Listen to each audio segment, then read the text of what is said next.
Hey guys, welcome back to another video from us at History Revision Success, trying to help you get the best you can possibly get in your A-level and GCSE results. So this is part 2 of the video on Mussolini and the church. So I highly recommend, if you haven't seen the first video, you go and watch that first, because then it will make much more sense. But just to remind you, the whole purpose of this video is to explain for A-level in an essay-based format how to approach this topic and answer this question. And I would hope that by the end of watching these 2 videos, you could answer any question within the topic of the church and Mussolini. So just to recap slightly, these are our 2 key questions. And at the end of this video, I will be giving you my overall conclusions, how I would answer each of these questions. We also had our 3 sub-questions, which will hopefully also have been answered by the end of this video as well. And you'll be able to really kind of answer these and track the conclusions to these.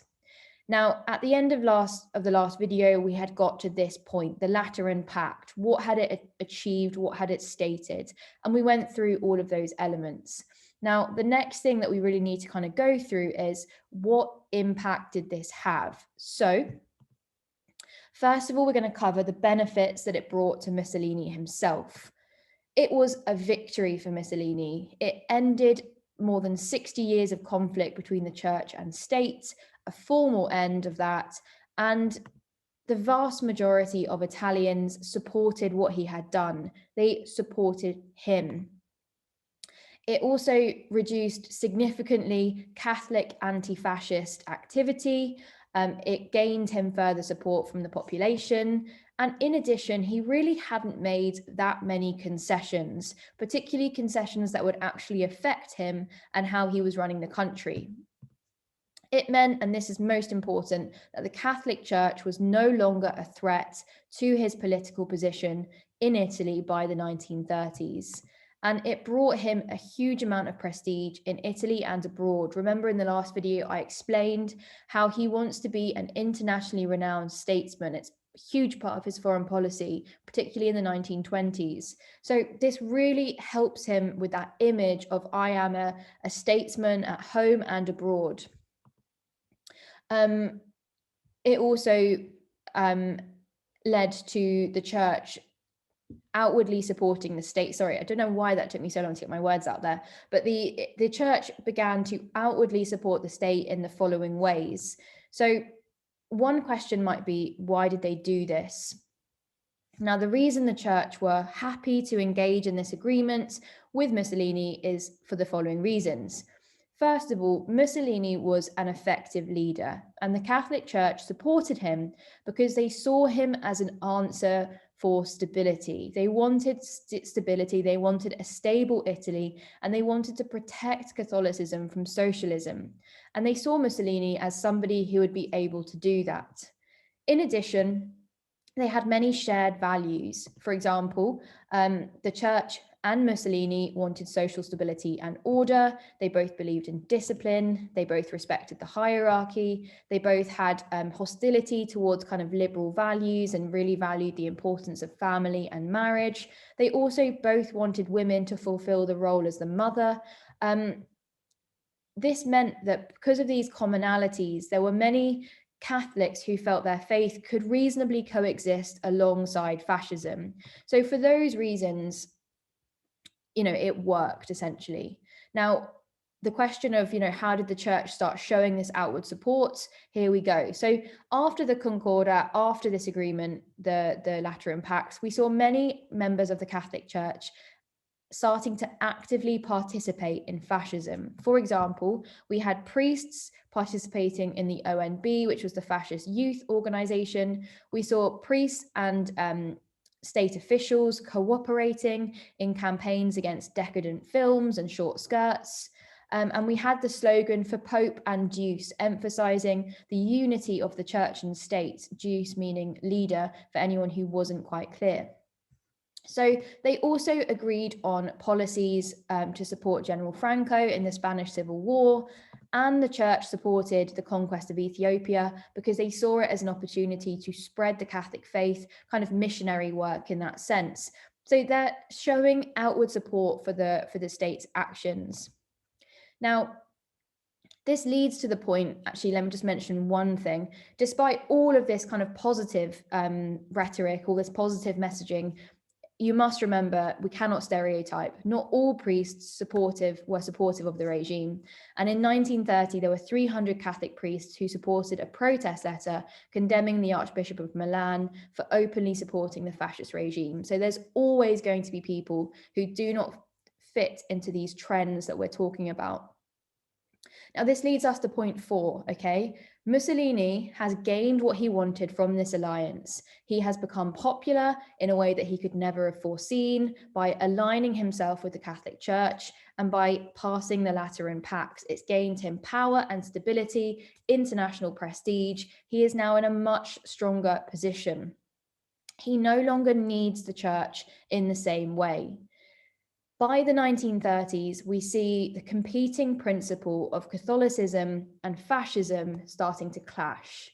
And I would suggest that the very nature of fascism, the definition of fascism, means it cannot realistically coexist alongside something as all-consuming and powerful as religion at the same time, because it wants to be higher, it wants to be superior, it wants to be the only thing people listen to. Mussolini wants to be the ultimate leader, and that's just because, you know, that is the definition of fascism. You can compare it to Nazi Germany and Hitler. Fascism needs to have that hierarchy, and he wasn't going to be able to share that position with the Catholic Church forever. And that's what we start to see. And we see growing tension start to emerge because of this clash.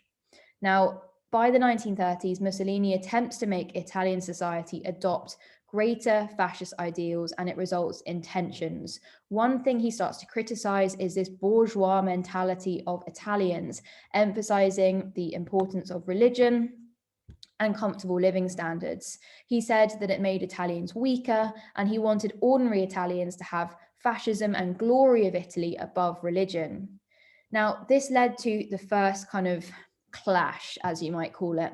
And that was when the fascist government tried to suppress Catholic action. Remember, that was the youth group, the Catholic youth group, that had been allowed to exist under the Lateran Pacts.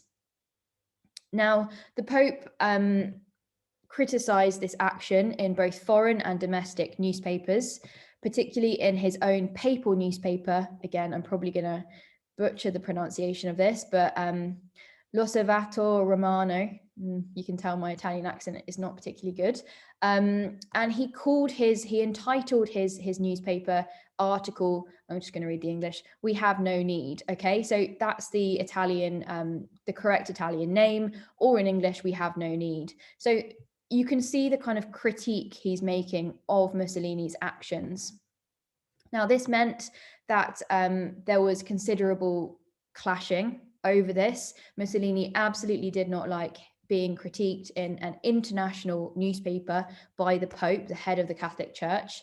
And they had to come to some form of compromise to end this situation. So they decided that the Catholic Church was going to retain a degree of influence over the youth, and Catholic action was going to be allowed to continue, although its actions were to be restricted to just religious and educational purposes. They were not allowed to have any influence on politics or administration, the running of government, anything like that. Now, interestingly, this did actually lead to a growth in Catholic Action membership from 250,000 in 1930 to 388,000 in 1939. So you can see that the Catholic Church is not exactly diminishing in popularity or influence. Now, the second clash was over the use of that newspaper, the papal newspaper, particularly its critical role. So the Pope continually used the newspaper to kind of report and comment on political developments in Italy, and it was read abroad, as I said. So he had considerable autonomy, unlike other editors in fascist Italy, and his kind of style of blunt reporting and editorial criticism of Mussolini started to enrage him and the government. one of the reasons they had such autonomy is because they moved the publication of this newspaper to inside the Vatican from 1929. So it simply couldn't be attacked by kind of the fascist thugs in the same way that other newspapers had been able to be attacked, censored, and shut down. Mussolini continued to threaten to shut down the newspaper, but he never actually did. And circulation of the newspaper rose during the Second World War to more than 350,000 copies. So it was very widely read. It was the only Italian newspaper that actually published the Allied war reports. So in terms of being something which went against Mussolini, it was definitely providing that critique, that critical role. And it was clear that this whole kind of relationship between the Pope and the Church was no longer so amorous and so positive. Now, the breakdown goes even further, and I would potentially suggest that clash number 3, but I'm turning this into its own point, was over anti-Semitism in Italy, and also a bit in Germany, you could argue, but more about the role of anti-Semitism in Italy itself. Now, the first thing to note about this is that the Church never organizes effective action against the anti-Semitic decrees or the anti-Semitic rhetoric that Mussolini uses in Italy. He never does anything. He doesn't have any action. He doesn't coordinate action. It's one of the things he's most criticized for in terms of Germany. The Pope never comes out and organizes kind of, an active resistance to the genocide, the Holocaust that happens. What he does do in Italy is he verbally condemns Mussolini's anti-Semitic decrees. And, I guess this is kind of tenuous to an extent, but nothing of anywhere near the same kind of degree of brutality happens in Italy compared to Germany in terms of the Holocaust. So potentially the Pope's influence and what he's saying within Italy is having some impact on influencing people there not to kind of follow these beliefs. He also openly criticizes Germany for its persecution, but as I said, he doesn't do anything physically, actively to try and stop it. He does warn the Italian government against implementing those same kind of policies in Italy, and we'll see what happens. So in 1938, Mussolini does introduce a series of race laws. However, these are generally not very popular in Italy. Not many Italians see there to be a Jewish problem in the country. It's far more difficult to kind of use that scapegoating rhetoric to blame the Jews as had been done in Germany by Hitler. In addition, the press is used to try and convince people that Jews were a separate race and not just a religion, much the same kind of messaging as was going on in Germany. But at the same time, the Pope was using his own newspapers to kind of confront this and provide a different perspective on this and to critique this messaging. Now, the Pope was also attacked in Mussolini's newspapers. And we did see the fact that there was some discrimination against Jews prevalent in areas of the Catholic Church. Some members of the Catholic Church were also anti-Semitic, which obviously helped Mussolini in his messaging. However, the Pope, as I said, did publicly oppose these policies. Now, you might ask, well, why didn't he do more? And I think many people would agree that he should have done more. He was in a significantly influential position. He had the ear, he had the good faith of millions of people. He was in a position to do more. Now, I'm not justifying him at all, but I am explaining there were some reasons why he might have struggled at this point, both in his life and in his position, to do more than he did. One being that actually by the end of the 1930s, the Church and the Pope held a relatively weak position in Italy for the reasons of the Lateran Pacts and the discussion I've already given over the popularity of Mussolini. In addition, as I said, there was maybe that's debatable, but there was some anti-Semitism, at least within the Catholic Church itself. And so it was difficult to radically change the course of kind of the path of agreement on church policy in that sense.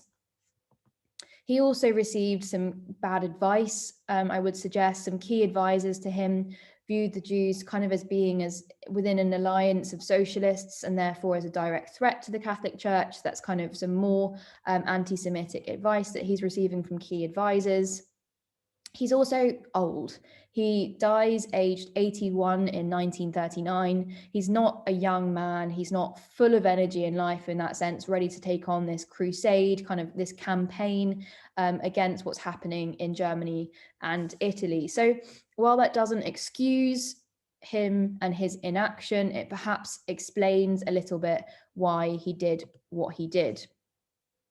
So, and as I said, he has been criticized for being inactive and ineffective, and many people openly criticize he didn't stand up against the deportation of Italian Jews during World War II, and he does kind of remain quite a controversial figure for this.